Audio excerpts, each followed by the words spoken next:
Hello बच्चे party मजा मा कैसे हो, क्या हाल चाल। मेरा नाम डॉक्टर जगह प्रोफेसर। सॉरी कल क्लास नहीं ले पाया था, तबीयत बहुत ख़राब हो गई थी, मेरे को हॉस्पिटल जाना पड़ा था। आज क्लास कंटिन्यू करते हैं। फर्स्ट लेक्चर, नया चैप्टर स्टार्ट हो रहा है, लॉज ऑफ मोशन। मैंने आपके डाउट देखे, डीपीपी के डाउट्स हम संडे को एक बार लाइव क्लास में डिस्कस कर लेंगे, ठीक है। तो चलो, आज है स्ट्रीक 24। आज हम लोग पढ़ेंगे 3 लॉज। बेसिकली आज का टॉपिक काफ़ी ज़्यादा थियरी बेस्ड टॉपिक है, ठीक है। आज हम काफ़ी सारी थियरी कवर करेंगे इस चैप्टर की।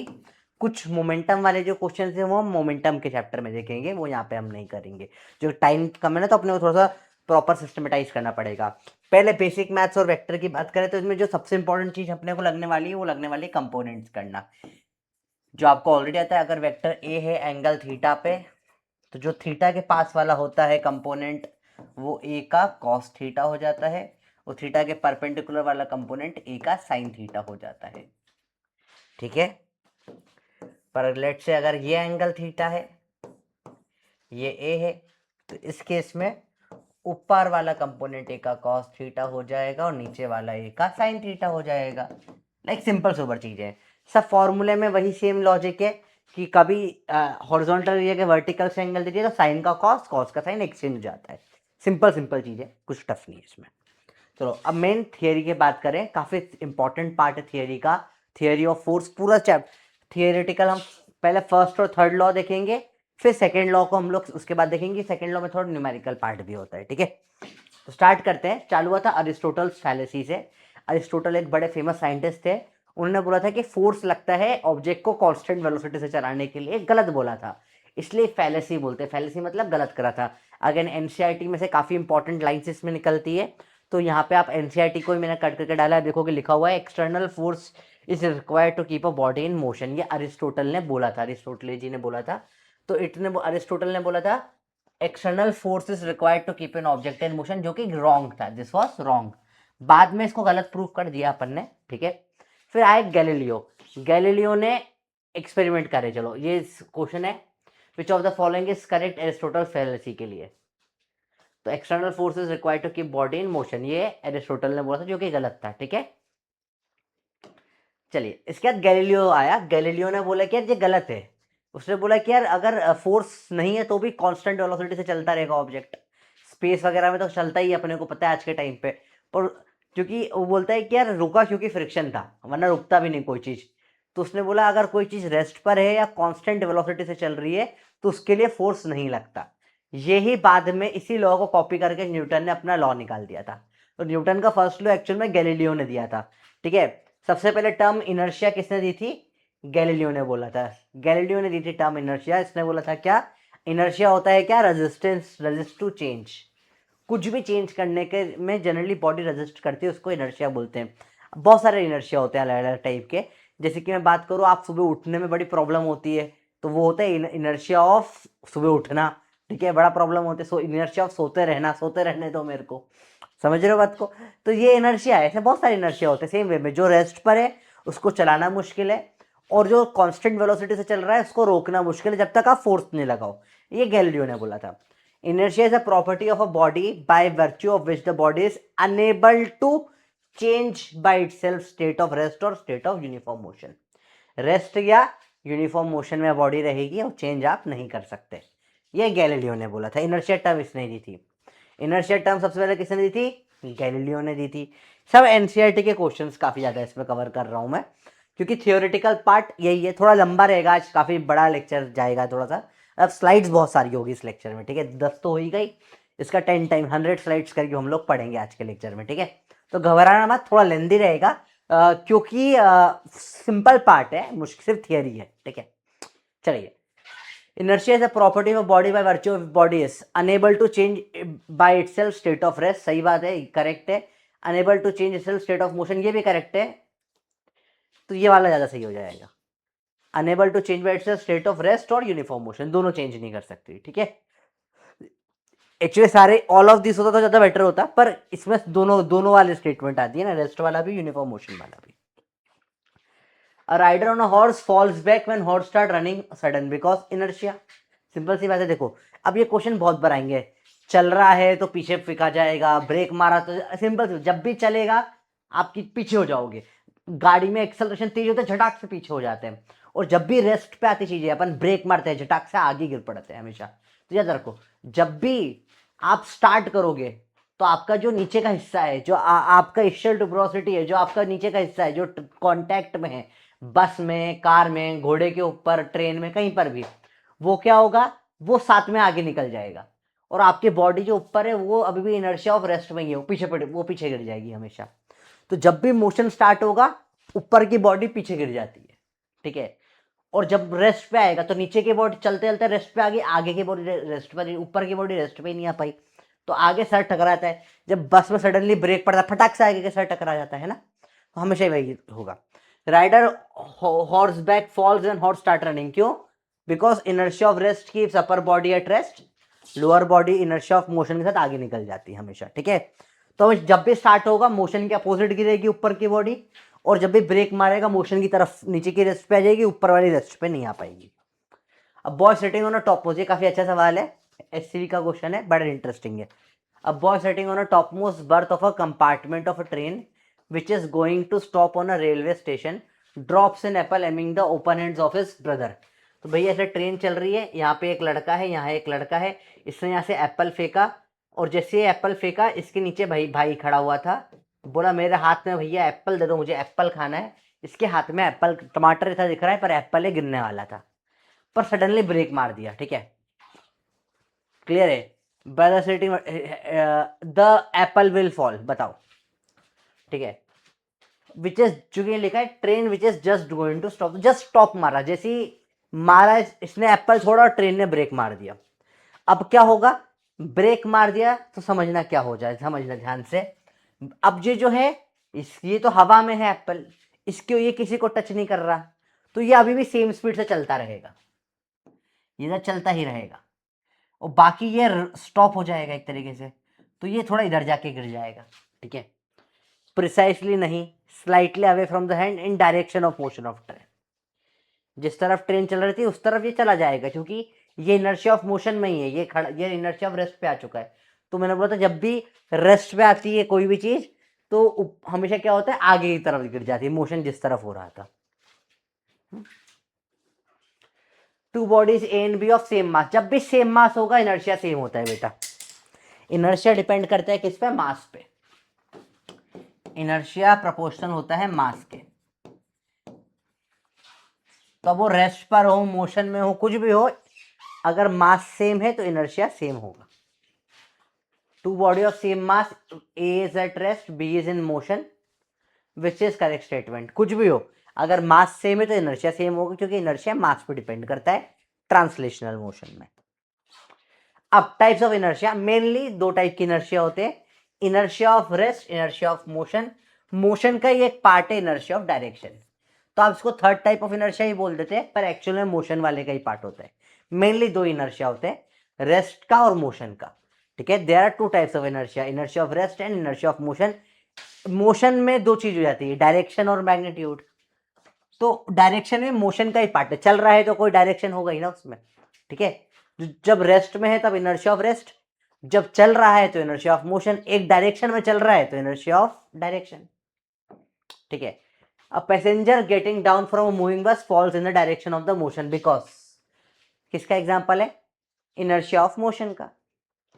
जब क्योंकि चलते चलते देखो ये होता है, बस में जब कोई तेज से उतरता है तो उसको ऐसे दौड़ना पड़ता है उतरने के बाद में, से बस से उतर के आप खड़े नहीं हो सकते ना, मुंह के बल गिर जाओगे, क्यों, पैर तो रेस्ट में आ जाएंगे, बॉडी ऊपर के अभी भी इनर्शिया ऑफ मोशन में रहेगी, फट से सर के बल गिरेगा, ठीक है। When speeding a bus stop suddenly passenger are thrown forward from their seats, क्यों, अगेन क्योंकि नीचे की कांटेक्ट वाली जो है वो रेस्ट पे आ गई, ऊपर वाली आगे फेंका जाएगी, मोशन में रह गई। बैक ऑफ द सीट नहीं, inertia of rest stop the bus नहीं, upper body continues to be state of motion whereas lower part of body rest में आ जाती है, थर्ड सही है।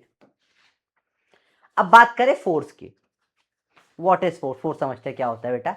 तो एक फिजिकल क्या है, force is a physical cause that, जो बेसिकली इनर्शिया को चेंज कर देता है।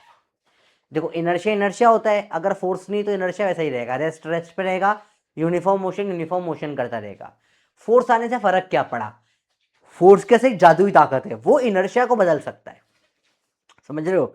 जैसे आप सोते रहते हो, सुबह सुबह नहीं उठ रहे, फिर मम्मी पापा की आवाज आती है, बोले चप्पल से मारूंगा, भट से उठ जाते हो। अभी तुम बैठ के सोते सोते पढ़ते हो सुबह सुबह, आलस लेते लेते, फिर मेरे आवाज आती है पढ़ लो वरना मार खाओगे, वरना 4 महीने में तुम्हारा पेपर है।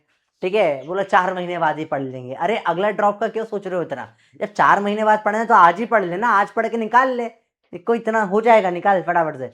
तो ये मैंने अभी डाटा, ये मैंने तुम्हें इनर्शिया दे दिया, मैंने फोर्स दे दिया, सॉरी, मेरे फोर्स से तुम्हारा इनर्शिया, जो तुम आलस डाल रहे थे फट से आके एकदम झटके से उड़ गए, है ना? तो फोर्स से इनर्शिया चेंज हो जाता है हमेशा, ठीक है? तो इट चेंजेस और मे टेंड टू चेंज। फोर्स क्या करता है? चेंज कर देता है या कोशिश करता है। हमेशा चेंज कर पाए जरूरी नहीं, जैसे मैं हाथी को जाके लात मारूंगा, फोर्स मारा मैंने, हाथी नहीं हिलेगा, पर मैंने टेंड तो करा, मैंने कोशिश करी, पर नहीं हुआ ना। हाँ, जरूरी नहीं हमेशा हो। द स्टेट ऑफ रेस्ट, ठंड बहुत है भाई, और the state of motion of an object, या फिर शेप भी बदल सकते हो आप। ठीक है, किसी को मोड़, अपन क्ले व्ले को मोड़ देते हैं, शेप भी बदल जाती है फोर्स से ना।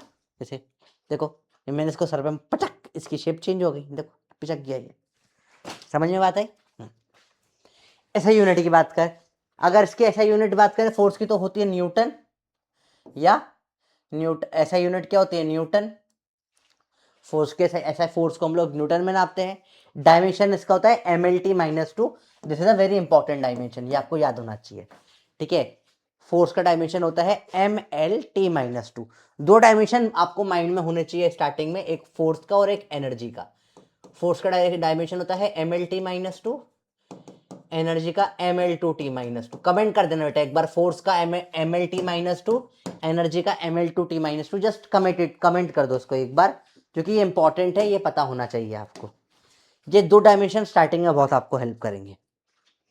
ठीक है, अब फोर्स की बहुत सारी यूनिट होती है। सीजीएस यूनिट होती है डायन, तो 1 न्यूटन बराबर 10⁵ डायन होता है। 1 न्यूटन बराबर 10⁵ डायन के बराबर होता है, जिसको 1,00,000 10⁵ मतलब 1,00,000 डायन बोल सकते हो। ठीक है, फिर और बहुत अलग अलग यूनिट्स होती है, जैसे 1 kgf, किलोग्राम फोर्स बोलते हैं, kgf kilogram force is equal to 9.8 newton, या 9,80,000 डायन के बराबर। तो 1 kgf 9,80,000 डायन के बराबर होता है। 1 gf बराबर होता है, इसको अपॉन में 1000 कर लो, 9.10⁻³ या 980 डायन के बराबर होता है। तो kgf, gf और न्यूटन, 3 फोर्सेज, और डायन 3 अदर यूनिट हम लोग पढ़ते हैं। ठीक है, तो एक गर्लफ्रेंड, सॉरी, एक जीएफ बराबर 980 डायन होता है। तो अगर आपकी कोई है तो उसको बोलना बेटा तू 980 डायन से भी बड़ी है, देख लेना। ठीक है, क्लियर है बात? Force is a type of interaction between to object. Force कभी भी इकलौता नहीं लग सकता। सेकेंड थर्ड लॉ में हम पढ़ेंगे, आप एक्शन रिएक्शन होता है, तब इसको और समझेंगे डिटेल में, कि फोर्स कभी भी अकेला नहीं रख सकता। It is a interaction between two objects. चलिए, Newton first of law of motion को लॉ ऑफ इनर्शिया बोलते हैं। First law of motion actually दिया था गैलीलियो ने, न्यूटन ने कॉपी पेस्ट कर दिया, बिल्कुल वर्ड भी नहीं बदला। पर क्योंकि न्यूटन ज्यादा फेमस साइंटिस्ट है भैया, सबको लगता है कि न्यूटन का फर्स्ट लॉ न्यूटन ने दिया। नहीं, न्यूटन का फर्स्ट लॉ दिया था गैलीलियो ने। जो हमने पढ़ा था ना, इनर्शिया होता है रेस्ट का, मोशन का, फोर्स से बदल सकता है। ठीक है, या टेंड हो सकता है, बदलने की कोशिश हो सकती है, या शेप बदल सकती है, ये सब गैलीलियो ने दिया था। न्यूटन ने बोला यार ये दिखने में अच्छा लग रहा है, एक काम करो मैं अपना नाम लिख के छाप देता हूँ। तो Newton first law of motion, Galileo first law of inertia से कॉपी किया था, was a starting point where he formulated the first law of motion. ठीक है, क्या था ये? Every body continues to be state of rest और of uniform motion in straight line. ये लिखना जरूरी नहीं है, यूनिफॉर्म मोशन मतलब स्ट्रेट लाइन ही होता है ना? यूनिफॉर्म मोशन में है मतलब स्ट्रेट लाइन में ही है, वरना फिर उसको यूनिफॉर्म मोशन नहीं बोल सकते आप। ठीक है, unless compelled by some external force to act otherwise. NCERT का पेज नंबर भी लिख दिया मैंने जिससे उठाया है ये, एग्जैक्ट यही वर्डिंग है, बहुत इंपॉर्टेंट है ये वर्डिंग्स। क्या है? बॉडी या तो रेस्ट में रहेगी या यूनिफॉर्म मोशन परफॉर्म करेगी until compelled by external force. खत्म बात। ठीक है, if net external force is 0, acceleration is 0। ठीक है, पता है हमको फोर्स का एक फॉर्मूला, फोर्स बराबर मास इनटू एक्सेलरेशन भी होता है, इसको आप आगे डिराइव करेंगे। तो अगर ये 0 तो ये भी 0 ही होगा। Acceleration can be non zero only if there is a net external force. तो अगर ये 0 नहीं है तो एफ भी 0 नहीं हो सकता, कुछ होगा। if vector sum of all the forces acting on a particle is 0, then and only then particle remains unaccelerated. ठीक है, ये न्यूटन का फर्स्ट लॉ है जो एचसीवी में लिखा हुआ है।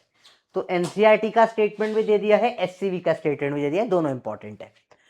एचसीवी ने क्या बोला कि जितने भी फोर्स है, चलो ऐसे ऐसे जैसे सारे फोर्स जितने भी लगे हैं सबका नेट रिजल्टेंट 0 होता है, तब ही पार्टिकल जो है वो अनएक्सेलरेटेड होता है। मतलब एफ नेट 0 तो ए 0, इसी को थोड़ा फैंसी करके लिख दिया है। ठीक है, समझ लो, तो सिंपल सी बात है।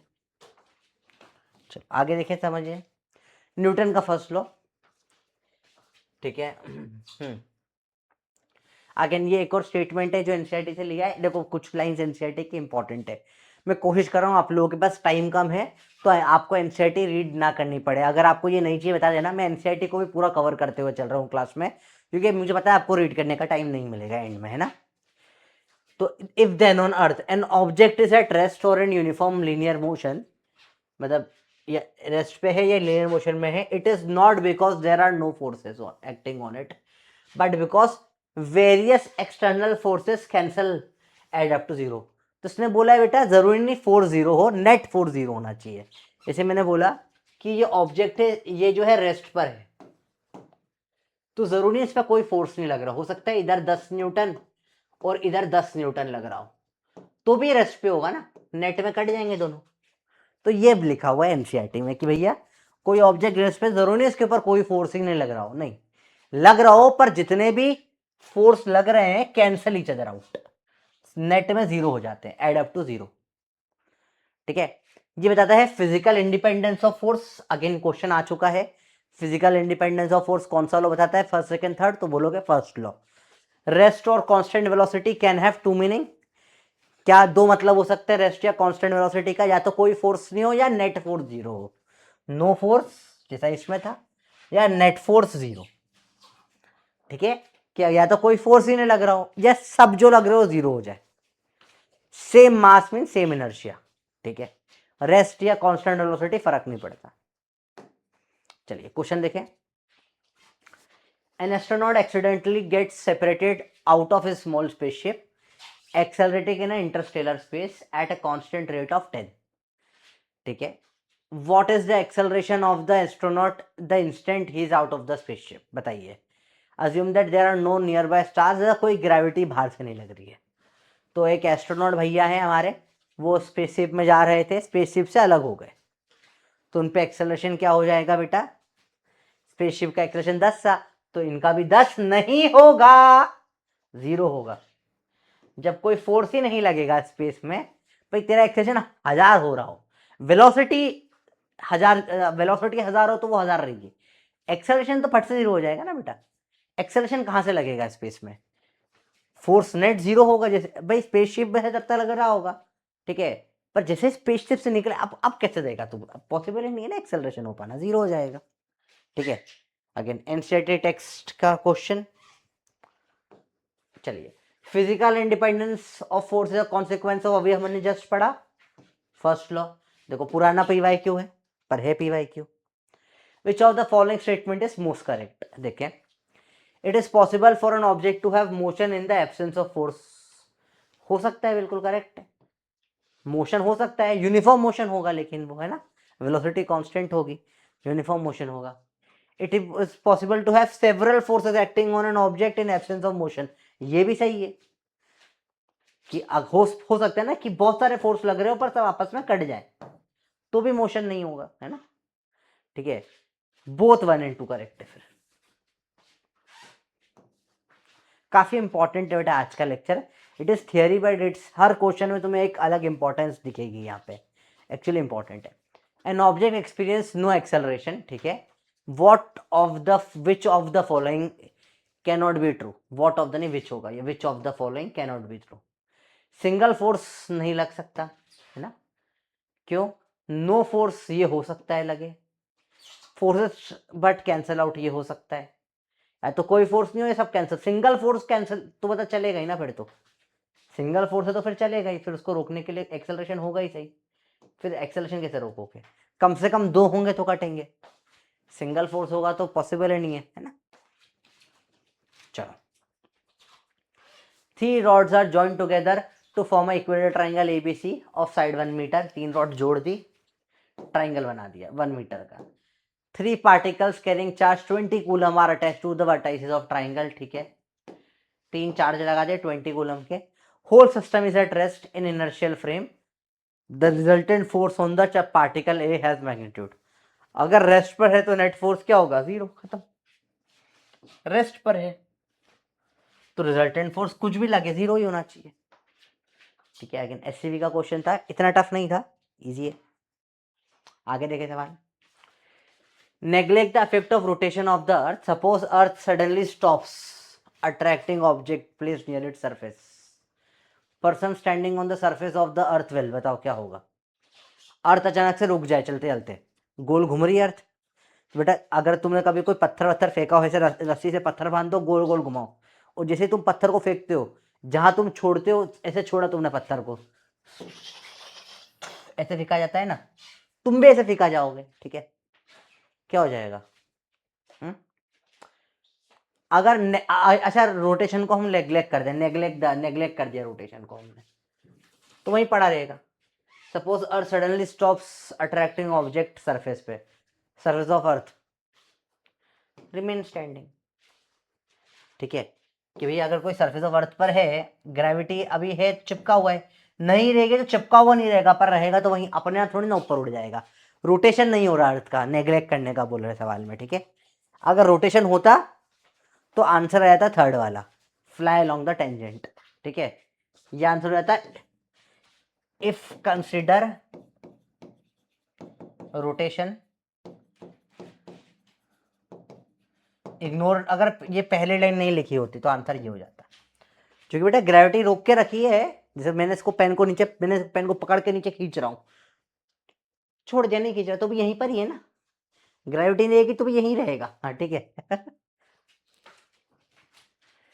अ cork of mass 10 gram is floating. Net force कितना होगा बताओ? 10 ग्राम. आप mg की वैल्यू निकाल लो. ठीक है, आप निकालोगे और आंसर आ जाएगा 10 की पावर -3, जो कि -3 और ये -2 हो जाएगा. 10 मिनट सब कुछ गलत है, 0 होगा. बंदर हो. क्यों? अरे फ्लोटिंग मतलब रेस्ट पे है ना, रेस्ट पर. रेस्ट पे है मतलब नेट फोर्स क्या होना चाहिए? 0 होना चाहिए.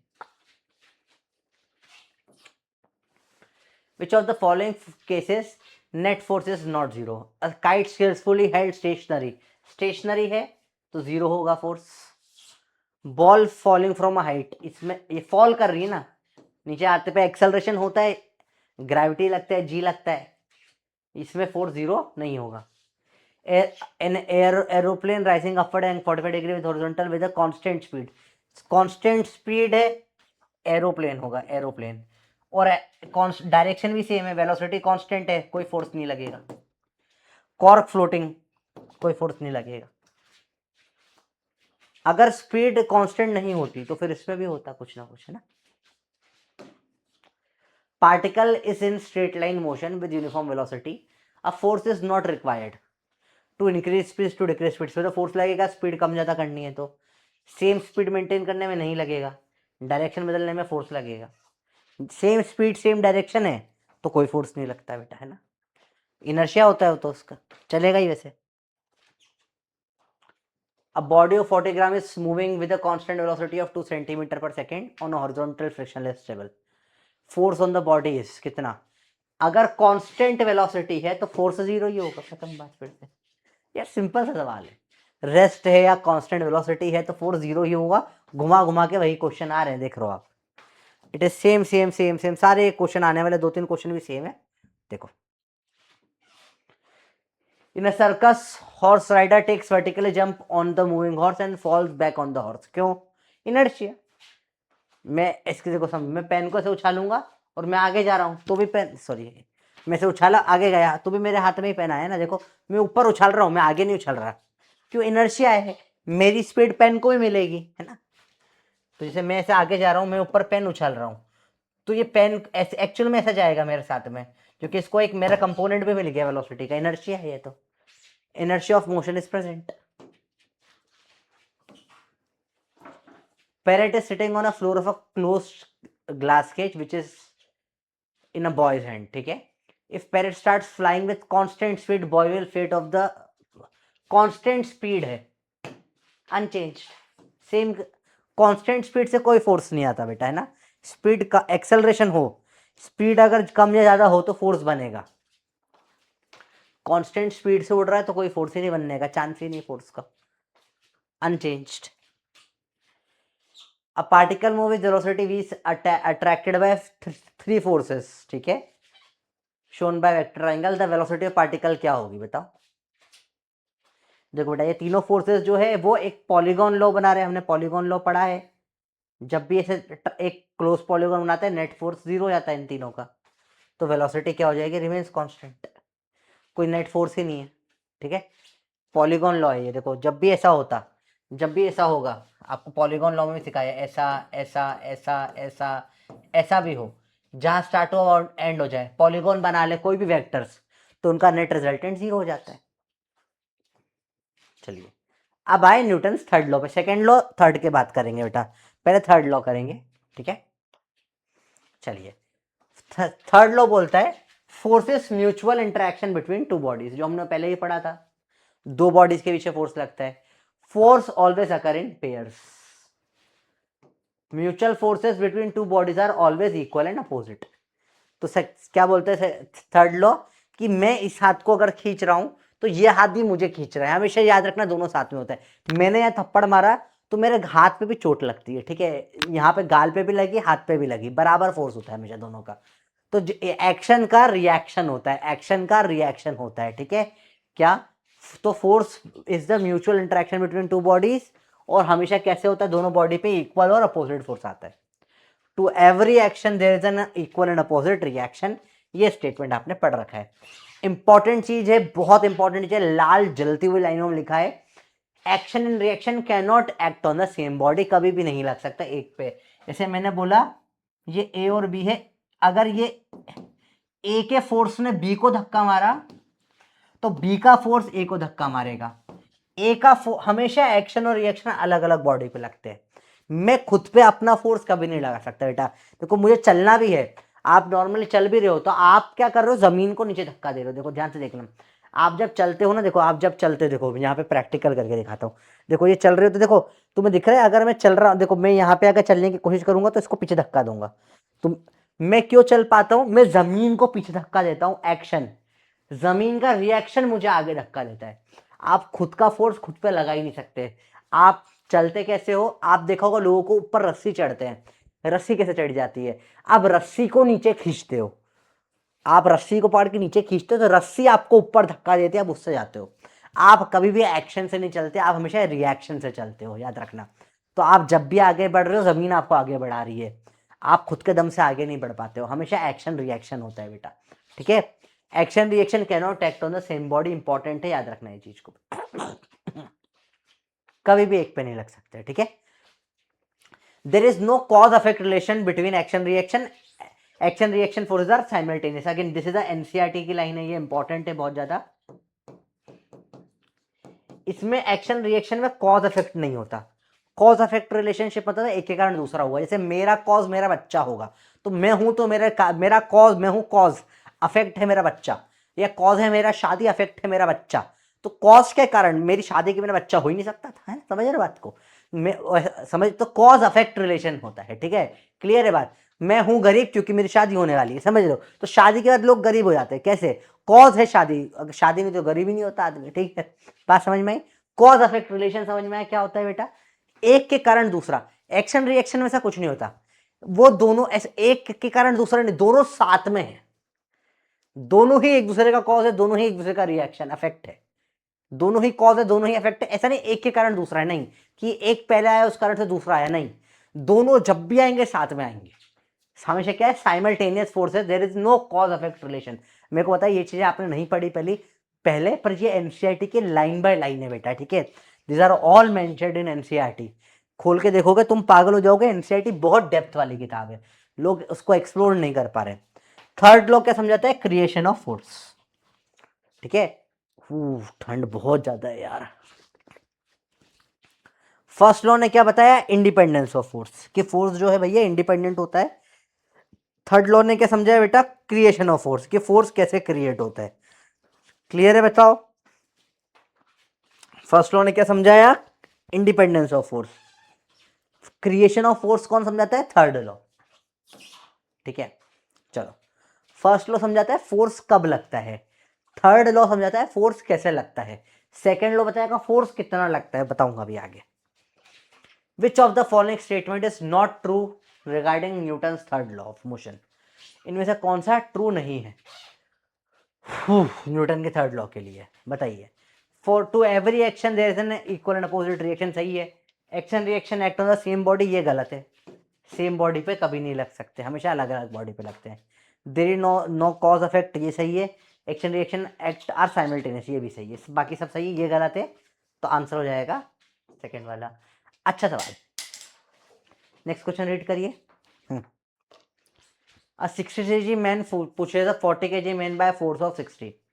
40 kg man has pushed the other man with a force of, अगर आप एक को 60 से करोगे दूसरे से भी 60 आएगा, third law. Equal and opposite, ऐसा नहीं 40 वाला 40 नहीं, जितने से अर्थ मून को खींचता है इतने से मून अर्थ को भी खींचता है, सेम फोर्स लगता है। फिर अलग अलग क्यों मूवमेंट है बेटा? क्योंकि एक्सेलरेशन अलग चीज है, फोर्स अलग चीज है ना। ठीक है, समझो, जितने से सन ने अर्थ को खींचना है उतने से अर्थ भी सन को खींचता है। हमेशा एक्शन रिएक्शन बराबर होता है। आइडेंटिफाई फॉल्स स्टेटमेंट, एससीवी का question. Action and reaction act on same object, have equal magnitude, have opposite direction, have resultant zero. False बताना है। Act on same object false है, सेम पे नहीं कर सकते act. When a horse pulls a cart, force that help the horse move forward is, आगे हमेशा कौन बढ़ाता है? जमीन का फोर्स। तो अगर हॉर्स गाड़ी को खींच रहा है तो जमीन को धक्का मार रहा होगा, जमीन हॉर्स को धक्का मार रही होगी, उससे हॉर्स चल रहा होगा। Ground on the horse, the horse move forward is the force exerted by, कौन सा फोर्स है? ग्राउंड ऑन द हॉर्स बेटा। ठीक है, हर क्वेश्चन है पॉज करके खुद करने की कोशिश करिए। A car accelerate on horizontal road due to the force by, कौन सा? Engine, driver? नहीं, इंजन से फोर्स से पहिए तेज घूमेंगे, उससे कार नहीं चलती है। पहिए घूमने से आप जमीन पे फोर्स लगाओगे, जमीन आप पे फोर्स लगाएगी, हमेशा याद रखना। जब भी आप चलते हो बिकॉज ऑफ जमीन का फोर्स। ठीक है, हॉरिजॉन्टल रोड, रोड का फोर्स, जब भी रोड फोर्स लगाएगी तो आप चलोगे। ठीक है, A book is lying on the table. What is the angle between the action of the book and the reaction of the table on the book? Action reaction हमेशा opposite होते हैं, angle हमेशा कितना होगा? 180 डिग्री होगा हमेशा, चाहे book हो चाहे कुछ भी हो। एक्शन और रिएक्शन में हमेशा अपोजिट होंगे, हमेशा 180 डिग्री होगा। Useless question. A man is at rest in the middle of a pond, ठीक है, परफेक्टली स्मूथ आइस है। He can get himself to the shore by making Newton's, कौन सा लॉ यूज कर सकता है? अगर मैं तालाब में हूं, ठीक है, स्मूथ आइस पर हूं, तो अब मेरे को यहाँ पे आगे बढ़ के जाना है, तो मैं शोर पे कौन सा लॉ यूज कर सकता हूँ? मुझे आगे बढ़ने के लिए पीछे धक्का देना पड़ेगा, तो मैं से जमीन को धीरे धीरे धक्का मार मार के आगे बढ़ने की कोशिश कर सकता हूँ। ठीक है, या क्लियर है बच्चे बात? या तालाब में है परफेक्टली स्मूथ आइस पे, शोर पे आप क्या करो, ऐसे धक्का मारो पानी को, पीछे चप्पू मारते हैं ना पीछे, देखो हमेशा पानी में नाव को पीछे चप्पू मारते हैं, ऐसे पीछे मारते हैं तो आप आगे जाते हो। आप कभी भी अपने एक्शन से आगे नहीं सकते, हमेशा रिएक्शन से आगे जाते हो, है ना। तो because of third law. Newton third law gives definition, magnitude, explanation of reaction of force. पढ़ा हमने अभी creation of force. Definition of force first law से आती है, मैग्नीट्यूड सेकंड लॉ से आता है, क्रिएशन आता है थर्ड लॉ से। When we kick a stone we get hurt, क्यों? Reaction force. तू पत्थर को मारेगा तो पत्थर तेरे को मारेगा बेटा, एक्शन रिएक्शन बेटा। Hockey player is moving northward, ठीक है भैया, नॉर्थ में जा रहा है, एंड सडनली टर्न्स वेस्टवर्ड, ठीक है, same speed to avoid opponent, force that act on the player is, क्या हो जाता है देखो, अगर hockey player moving northward turns westward, तो नॉर्थ से ये चला गया वेस्ट, ठीक है, ये नॉर्थ से गया वेस्ट, तो ये ऐसा घूमा है ना, मतलब बेसिकली किसी ने इसको ऐसा धक्का मारा होगा तभी इधर घुमा होगा ये। ठीक है, अगर नॉर्थ से वेस्ट जाना है, समझो, नॉर्थ से वेस्ट जाना है, ऐसे जा रहा है, ऐसे इधर जाना है, तो कोई इधर धक्का मारेगा तो ही गया होगा, है ना। फ्रिक्शनल फोर्स ऐसा कुछ लगा होगा along south south sorry westward, इस साइड नहीं, इस साइड होता है,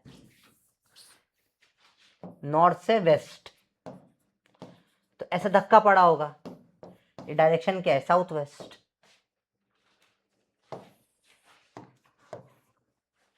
ठीक है। अच्छा, इसमें बंदे ने फोर्स किस तरफ लगाया होगा, ये होगा मस्कुलर फोर्स, इधर लगाया होगा, जमीन पर जो लगाया होगा, इधर मुड़ने के लिए इधर धक्का मारना पड़ेगा। देखो आप खुद देखो, अगर आपने कभी स्केटिंग स्केटिंग करी हो, अगर आपको राइट साइड जाना है तो आप लेफ्ट साइड धक्का मारते हो, ठीक है। तो ये फोर्स है फ्रिक्शन का, जिसने मोड़ा है। फ्रिक्शन का फोर्स जमीन से आता है, अर्थ से आता है, ग्राउंड से आता है। तो ग्राउंड ने इधर धक्का मारा मुड़ने के लिए, देखो ऐसा जा रहा है, इधर मुड़ना है, इधर धक्का मारूंगा मुड़ जाएगा। तो इसके लिए मुझ इधर धक्का मारा मुड़ा, तो मुझे इसका उल्टा धक्का लगाना पड़ेगा, ठीक है। तो इधर मुड़ने, अगर ऐसे मुड़ना है इस तरफ, है ना, अब देखो समझो, कुछ प्रैक्टिकल देखो चीजें। तो ऐसे नॉर्थ से जाते जाते मुझे इधर वेस्ट में मुड़ना है, ठीक है। तो देखो मुझे मेरा मसल का फोर्स इधर लगाना पड़ेगा। देखो आप खुद प्रैक्टिकल देखो, जब इधर मुड़ना है तो मेरे पैर इस तरफ जा रहे हैं, देखो इस तरफ, देखो इधर जा रहे हैं मेरे पैर, धक्का मैं इधर दम लगा रहा हूँ, मुझे इधर आगे दम लगाने जमीन करने पे, जमीन मजबूर कर रही है, ठीक है। अच्छा सवाल है। टाइप्स ऑफ फोर्सेस समझते हैं। फोर्सेस को बेसिकली 4 टाइप में डिवाइड जाता है बेटा। पहला होता है ग्रेविटेशनल फोर्स, देन होता है इलेक्ट्रोमैग्नेटिक फोर्स,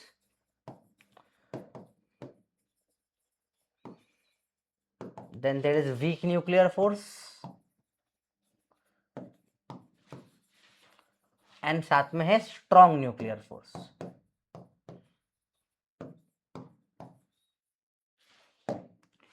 तो फोर्सेस को आप 4 फोर्सेस, दुनिया के सारे फोर्सेस को 4 में डिवाइड करा गया है।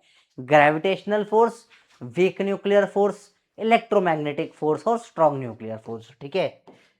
और जो हमारी थियरी ऑफ एवरीथिंग वगैरह है, जो वो कोशिश कर रहे हैं कि इन चारों फोर्सेस को मिला के हम पूरा साइंस की दुनिया इसमें लगी हुई है, ठीक है।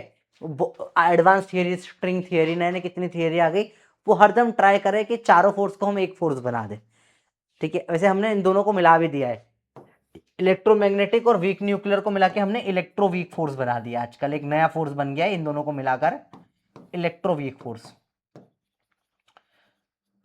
तो सब लोग कोशिश कर रहे हैं कि इन चारों को मिलाकर एक सिंगल यूनिट बना दें। अगर हमने बना दिया ना, तो फिर हमारे पास एक इक्वेशन आ जाएगी, इसे बोलेंगे यूनिवर्स की इक्वेशन, सिंगल इक्वेशन जो पूरी यूनिवर्स को कंट्रोल कर सकती है, अल्टीमेट मैथमेटिकल इक्वेशन। सोचो मजा आ जाएगा। पर वो अब तक हमने डिस्कवर नहीं कर पाए। आप डिस्कवर कर लो तो नोबेल प्राइज मिल जाएगा, 10-15-20 करोड़ मिल जाएंगे, उसके साथ में कैश भी मिलता है नोबेल प्राइज में, बताया आपको, ठीक है। तो ऐसे 4 टाइप के फोर्स होते हैं। इनमें से जितने भी फोर्स हम लोग 90% पढ़ने वाले हैं, ग्रेविटेशन को हटा दो, न्यूक्लियर को हटा दो, तो सारे फोर्सेस वो हम पढ़ते हैं इलेक्ट्रोमैग्नेटिक फोर्स। तो जो हम नॉर्मल पढ़ते हैं, टेंशन पढ़ते हैं, जो इस चैप्टर में हम पढ़ेंगे, टेंशन पढ़ेंगे, फ्रिक्शनल फोर्स पढ़ेंगे, रिएक्शन फोर्स पढ़ेंगे, कांटेक्ट फोर्स, रिएक्शन हो गया, या इसको कांटेक्ट फोर्स बोलते हैं, ठीक है। These are all type of electromagnetic force. ये सब इलेक्ट्रोमैग्नेटिक इंटरेक्शन के कारण होते हैं, नॉट विजिबल टू आई, पर होते हैं। बाकी ग्रेविटेशन में ग्रेविटेशन का फोर्स और बॉहेंसी वगैरह एक आध चीज होती है जो ग्रेविटेशन से होता है। बाकी सारे फोर्सेस जो भी हम पढ़ेंगे इलेक्ट्रोमैग्नेटिक पढ़ेंगे, ठीक है। When Niels Bohr shook hands with Werner, what kind of force, जब दो लोग हाथ मिला रहे, टच हो रहा है, कांटेक्ट हो रहा है, कांटेक्ट फोर्स कौन सा होता है, इलेक्ट्रोमैग्नेटिक फोर्स, ठीक है। जनरल बात करूं मैं तो सबसे न्यूक्लियर फोर्स सबसे स्ट्रांग होता है और सबसे वीक होता है ग्रेविटेशनल फोर्स, बीच में आता है इलेक्ट्रोमैग्नेटिक, ठीक है। जनरली बात करूं,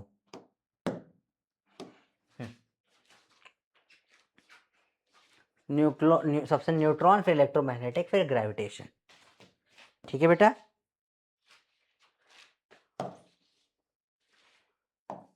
how many forces out of the following neutron exert on a proton, तो न्यूट्रॉन है और एक प्रोटॉन है, इनमें कौन सा फोर्स लगेगा? देखो बेटा, ये न्यूक्लियस के अंदर है तो न्यूक्लियर फोर्स लगता है, न्यूक्लियस के अंदर न्यूक्लियर फोर्स लगता है, तो न्यूक्लियर तो लगेगा। ग्रेविटेशन हमेशा लगेगा, मास तो होता ही है सब चीजों में। इलेक्ट्रोमैग्नेटिक नहीं लगेगा क्योंकि न्यूट्रॉन न्यूट्रल होता है, ठीक है। वीक का बात नहीं करेंगे हम लोग, तो हम लोग बात इस पर दो फोर्सेस लगेंगे मेनली, ठीक है। Okay, week nuclear force basically gamma, alpha beta gamma radiation निकलती है ना, उस टाइम पे निकलता है, ठीक है। ऐसे नॉर्मल न्यूक्लियर के अंदर स्ट्रॉन्ग न्यूक्लियर फोर्स होता है। प्रोटॉन और प्रोटॉन के बीच में कौन से फोर्स लगेंगे? तो यहाँ पे तीनों लगेंगे, इलेक्ट्रोमैग्नेटिक भी लगेगा, ग्रेविटेशन भी लगेगा, न्यूक्लियर भी लगेगा। न्यूक्लियस के अंदर होते हैं तो न्यूक्लियर लगता है, दोनों चार्ज पार्टिकल हैं तो इलेक्ट्रोमैग्नेटिक लगेगा, इलेक्ट्रोस्टैटिक्स लगेगा, कूलम्स लॉ, और ग्रेविटेशन हमेशा लगता है। तो तीन फोर्सेस लगते हैं इसके अंदर। Identify wrong statement if all matter were made of electrical neutral particle such as neutron, मतलब इलेक्ट्रोस्टैटिक फोर्स खत्म हो जाए, ठीक है। There will be no force of friction, correct है ये भी, फ्रिक्शन भी नहीं हो सकता। नो टेंशन, ये भी सही है। There would be no possible to sit on a chair, नहीं ये भी सही है। Earth could not move around sun, ये गलत है, क्योंकि अर्थ और सन तो ग्रेविटेशन के कारण होता है, इसमें इलेक्ट्रोमैग्नेटिक का कोई रोल नहीं है। एससीबी के काफी अच्छे क्वेश्चंस थे, हमने काफी सारे कर लिए। अगला पार्ट लें, classical versus quantum mechanics versus relativistic physics. समझते बेटा, तो हम लोग जितना भी फिजिक्स पढ़ते हैं वो क्लासिकल फिजिक्स पढ़ते हैं, इसको हम लोग न्यूटोनियन फिजिक्स भी बोलते हैं, क्योंकि मैक्सिमम इसका पार्ट न्यूटन के आसपास बना है। जो भी हम लोग इस पूरा 11th में पढ़ते हैं, पूरा 12th में पढ़ते हैं, दैट आर ऑल, पूरा जो भी हम पढ़ते हैं वो क्या होता है? क्लासिकल फिजिक्स होता है, क्लासिकल मैकेनिक्स होता है, जिसमें हम सारी बातें करते हैं, सब क्लासिकल फिजिक्स एक तरीके से, थर्मोडायनेमिक्स वगैरह सब क्लासिकल में आते हैं। क्वांटम फिजिक्स होता है जब हम बात करते हैं वेरी स्मॉल पार्टिकल्स के बारे में। इसका एक एग्जांपल आप केमिस्ट्री में पढ़ते हो, quantum mechanical model of atom, Schrodinger's theory वगैरह, quantum mechanical model of atom.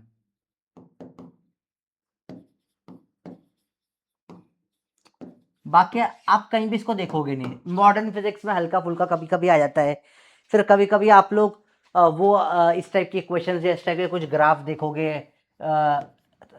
KTG वगैरह में इस टाइप के ग्राफ्स होते हैं, रेडिएशन वाले ग्राफ होते हैं, वो सब क्वांटम मैकेनिक्स में होता है। अगेन टच करके सिलेबस को निकल जाता है, बातचीत नहीं होती।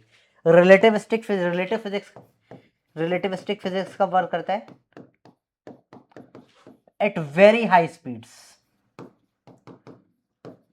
वेरी हाई स्पीड के फिजिक्स पूरा चेंज हो जाता है बेटा।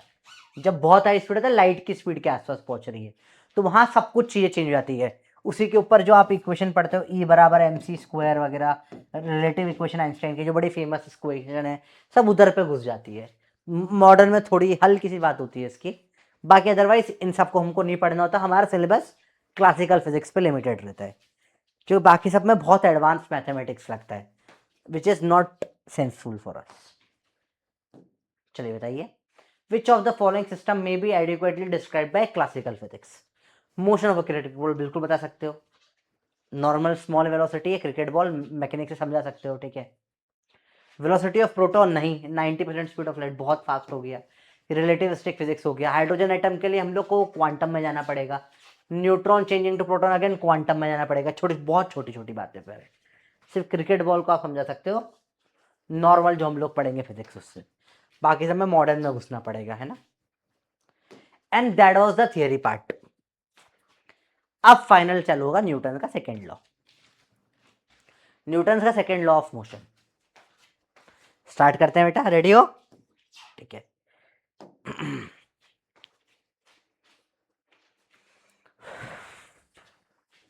चलो, मेरे पास तो थोड़ा स्लाइड ज्यादा है, थियोरेटिकल पार्ट था, कुछ बहुत टफ क्वेश्चंस नहीं थे।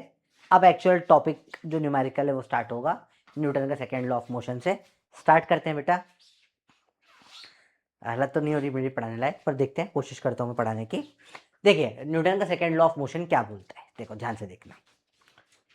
पहले इसके पहले हमको बात करनी पड़ेगी मोमेंटम की। मोमेंटम,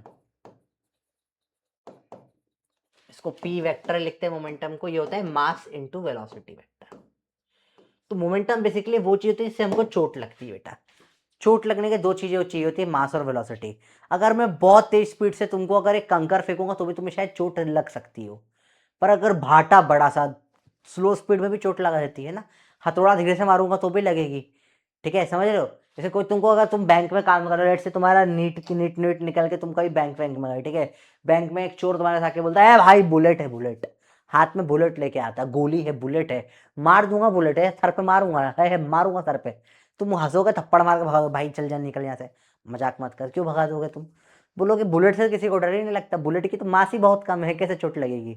पर अब उससे धीरे से गन भी निकल, बेटा गन भी है बुलेट के साथ में, अब तुम्हारी फटेगी बहुत बुरी वाली, अब तुम दौड़ के भागोगे, भैया यार भैया जी माफ कर दो, गुड्डू भैया है, अगली बार नहीं करेंगे गलती। क्यों क्यों ऐसा करोगे, सोचो, कारण है उसके पीछे, क्या कारण है, सोचो सोचो सोचो सोचो। क्योंकि जब बुलेट फायर होगी उसकी स्पीड इतनी तेज होगी। तो मास से भी डर लगता है, हाथी से क्यों डरते हैं लोग, ठीक है, जंगल में सबसे डेंजरस जानवर होता है हाथी, शेर से भी, शेर एक बार छोड़ देगा, हाथी से ज्यादा डेंजरस नहीं होता बेटा, हाथी का सन गई तो फिर तुम गए काम से। मतलब मैं गया था कॉर्बेट में, मेरे को पता था हाथी से ज्यादा डेंजरस नहीं होता। रोड में शेर दिख जाए, कार कोई दिक्कत नहीं, हाथी दिख जाए कार पीछे ले लो भैया, हाथी बहुत ही डेंजरस होते हैं, जंगली हाथी से ज्यादा डेंजरस जानवर नहीं होता जंगल के अंदर। उठा के कार पटक देगा, निपटा देगा सबको पट से, उसका मूड पर डिपेंड करता है, क्योंकि मास इतना ज्यादा है। हाथी की स्पीड इतनी तेज होना हो, मास बहुत तेज होता है भैया, मास के कारण डर लगता है। तो चोट दो चीजों से लगती है, मास और वेलोसिटी से, दोनों मल्टीप्लाई कर तो मोमेंटम आ जाता है। इसको एक्शन बेसिकली बोलते हैं, जो एक्चुअली कॉज करता है आपको चोट। Momentum is defined as a product of mass and velocity, mv, ठीक है। अब चेंज इन मोमेंटम जो होता है P2 minus P1 delta P से लिखते हैं, इसी को हम लोग आई या इंपल्स भी बोलते हैं। Impulse is change in momentum, impulse is change in momentum, force लगेगा तो ही बदलेगा ऑब्वियसली, ठीक है। क्लियर है बच्चों बात। इंपल्स का एक और फॉर्मूला है, आगे पढ़ेंगे इसको हम लोग, अभी आखिर के 2 लाइन आप यू कैन इग्नोर, ठीक है।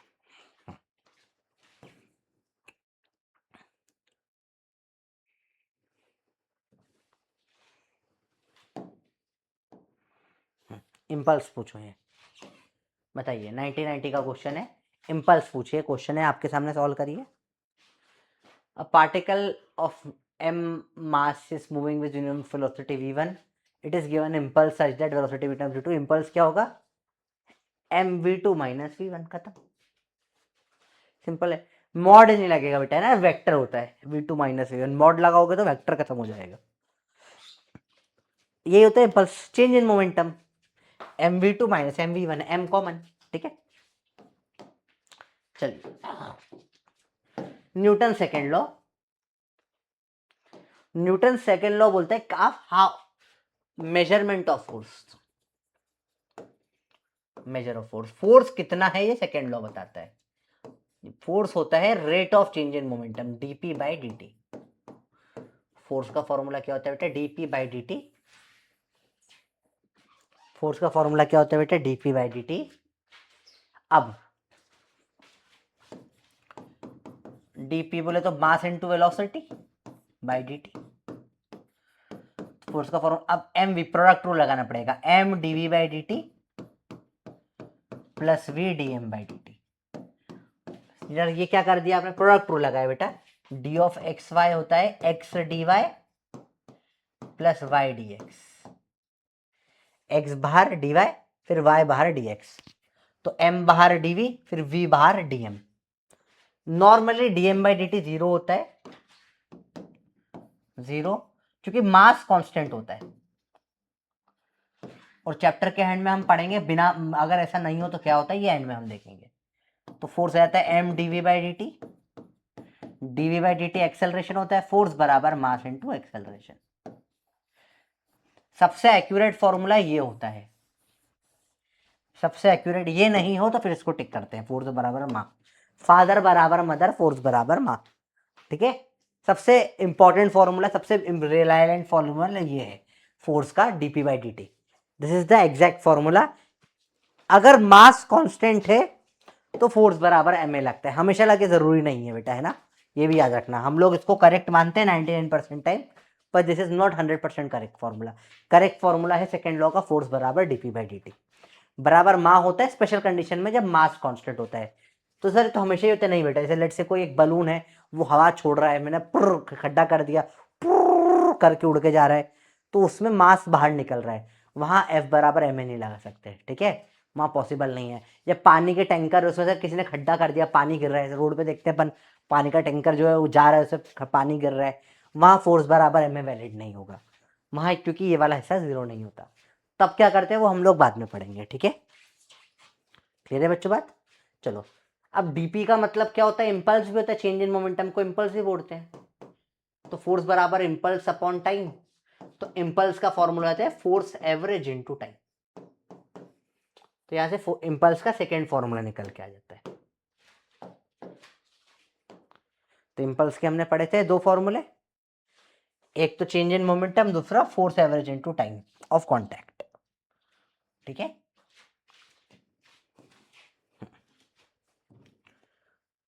चलो second law, the rate of change of momentum of a body is directly proportional to the applied force and takes place in the direction which the force act। ये NCERT की definition है। Force proportional to dp by d t, constant one होता है तो force बराबर dp by d t, vector है, जिधर momentum change उधर ही फोर्स, सेम डायरेक्शन होता है, ठीक है। Force refer to the total external force on the object, और इंटरनल फोर्सेस को जीरो ही मानते हैं। इंटरनल फोर्सेस को हम लोग सेकंड लॉ में इग्नोर कर देते हैं। जैसे मेरी बॉडी पे देखूं मैं नेट पे, तो मेरी बॉडी के अंदर बहुत सारे फोर्स लग रहे होंगे, पर मैं चल रहा हूँ क्या, मैं खड़ा हुआ हूँ, मैं नहीं चल रहा। क्यों नहीं चल रहा हूँ? क्योंकि अंदर के फोर्स हमेशा जीरो हो जाते हैं, इंटरनल, ठीक है। Internal forces are ignored second law में, ठीक है। सिर्फ एक्सटर्नल फोर्सेस को लेते हैं हम लोग। तो बेसिकली जो फोर्स बराबर डीपी बाई डी होता है, इसमें फोर्स नेट एक्सटर्नल होता है, इसका मतलब, ठीक है। Net external force, force net external is dp by dt।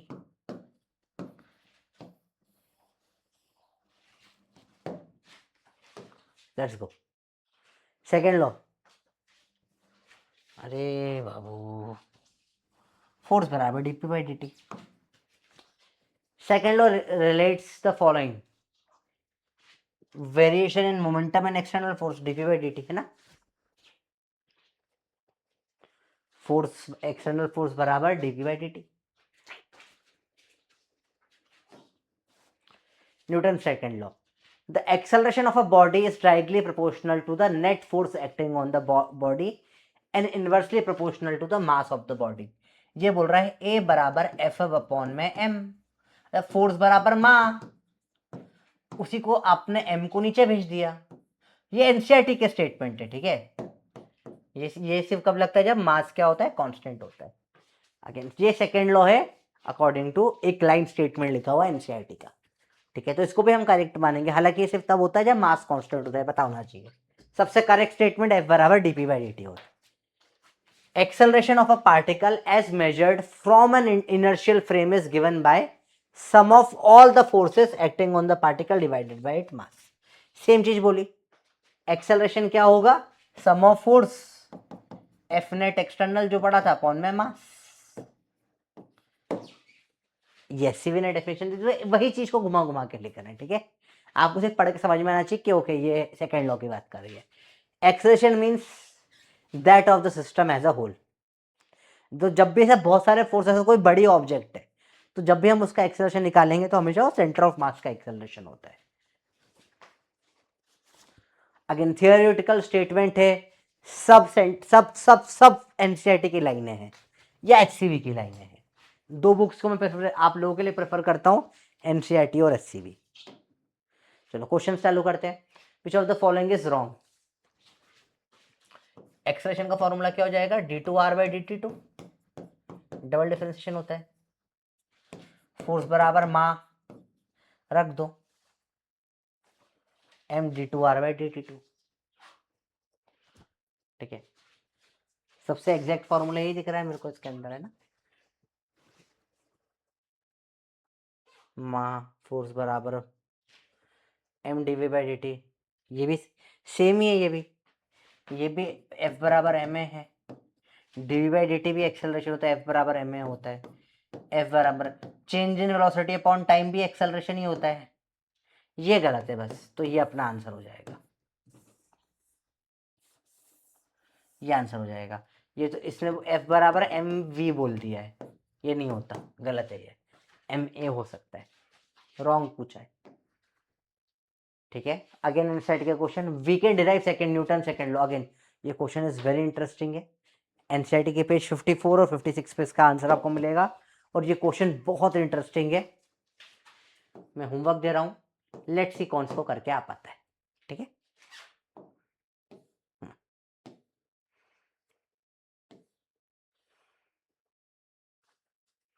इतना ही करेंगे आज, इससे आगे का हम लोग कल कैलकुलेट करते हैं चीजें। 1 घंटा हो गया है, ठीक है, बहुत है, क्योंकि बहुत सारा पढ़ लिया यार, लिमिट हो गई है, क्योंकि अब ग्राफिकल क्वेश्चन वगैरह आएंगे सेकेंड लॉ के। ठीक है, काइनेमेटिक्स मिक्स क्वेश्चन, तो एक बार काइनेमेटिक्स का रिवीजन भी करना है आपको, जरूरी है वो भी करना, बहुत इतना, ठीक है, इससे ज़्यादा नहीं पढ़ेंगे आज हम, क्योंकि ऑलरेडी बहुत सारा कर लिया हमने। ठीक है, we done more than enough, 63 pages बहुत होते हैं, बहुत ज़्यादा हो जाते हैं, इतना बहुत है। ये आज का होमवर्क है, इसके लिए आपको एनसीईआरटी पढ़नी पड़ेगी। ठीक है, अगेन पेज नंबर चेंज हो सकते हैं, क्योंकि बुक बदल जाती रहती है, एक आध पेज आगे पीछे हो जाता है, पर आपको पढ़ के ट्राई करना है, ये निकालने की कोशिश करनी है, सिंपल से है। बहुत सारा पढ़ लिया आज, 42 क्वेश्चन हमने कर लिए हैं, काफ़ी सारा इंपॉर्टेंट चैप्टर है, थियोरी बहुत सारी थी, फास्ट पढ़ा क्योंकि थियोरी थी, मैं फास्ट पढ़ाता हूँ, टाइम वेस्ट नहीं करना होता अपने को बिल्कुल भी। ठीक है, तो फर्स्ट सेकंड थर्ड लॉ के हमने पूरी थियोरी खत्म कर दी है, अब कल न्यूमेरिकल स्टार्ट हो जाएंगे भयंकर।